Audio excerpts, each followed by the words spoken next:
Selamat pagi Sobat Ilmiah. Pada pagi hari ini kita akan memahami tentang kuota sampling dengan mudah.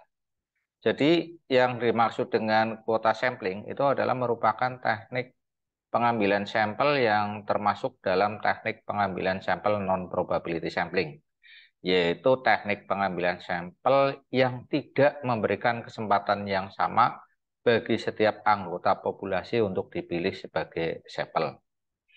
Pada teknik ini, ukuran populasi tidak diperhitungkan, tapi diklasifikasikan dalam beberapa kelompok. Penentuan ukuran sampel untuk setiap kelompok diberikan kuota atau jatah secara subjektif dengan pertimbangan dapat memberikan informasi yang maksimal. Contoh, ini adalah contohnya. Seorang peneliti akan melakukan penelitian dengan tujuan eh, menganalisis dampak pembuangan tempat sampah akhir atau TPA terhadap lingkungan di Kecamatan Ikyezet. Di Kecamatan Ikyezet terdapat 4 desa, yaitu desa A, B, C, dan desa D. Pengambilan sampel dilakukan dengan teknik kuota sampling agar diperoleh informasi yang maksimal. Kita lihat di sini untuk desa A itu anggota populasinya 500. Desa A anggota populasinya 500. Sedangkan desa B 400. Desa C 600, desa D 700. Kalau kita menggunakan random sampling, dikhawatirkan nanti yang keluar adalah dia hanya mengumpul di salah satu desa saja. Atau dengan menggunakan proporsional random sampling, nanti akan tidak diperoleh informasi yang maksimal. Karena tempat pembuangan sampahnya itu berasal di desa A. Mestinya ini desa A ya harus diberikan kuota yang lebih dibanding desa-desa lain.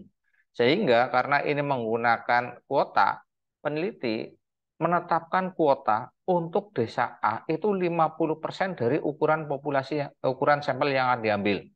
Misalnya ukuran sampelnya 100, maka ditentukan secara subjektif 50% dari ukuran sampel. 50% dari 100 jadi 50. Mengapa kok kuota untuk desa A itu lebih besar 50% dibandingkan desa lain?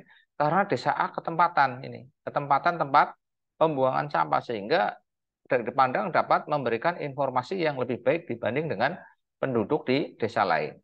Kemudian desa B yang jumlah penduduknya 400 dikasih kuota 25% dari ukuran sampel yang akan diambil.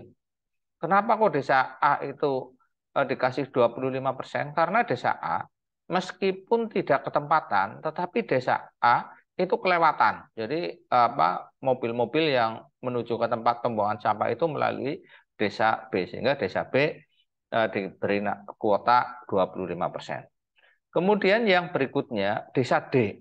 Desa D dikasih kuota 15%. Mengapa? Desa D tidak kelewatan. Kemudian tidak ketempatan juga. Namun lokasi TPA-nya itu dekat dengan desa D sehingga dikasih 15.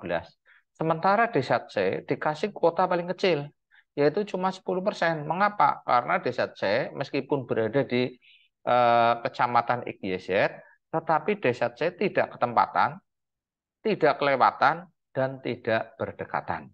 Oleh karena itu, maka hanya dikasih 10% saja. Nah, ini adalah penjelasan mengapa desa A dikasih kuota paling besar 50% karena ketempatan.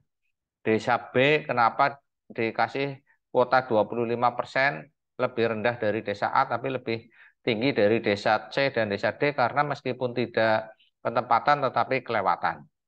Kemudian desa D meskipun tidak ketempatan, tidak kelewatan, tetapi tempat sampahnya berdekatan dengan desa D. Sehingga desa D dikasih 15%. Penentuan 50%, 25%, 10%, 15% itu adalah prerogatif dari peneliti dengan pertimbangan agar si peneliti dapat diperoleh informasi yang maksimal. Pihak-pihak yang dipandang dapat memberikan informasi yang lebih baik diberikan kuota yang lebih besar dibandingkan dengan yang lain. Saya rasa itu untuk penjelasan kuota sampling. Terima kasih atas perhatiannya. Mudah-mudahan bermanfaat. Wassalamualaikum warahmatullahi wabarakatuh.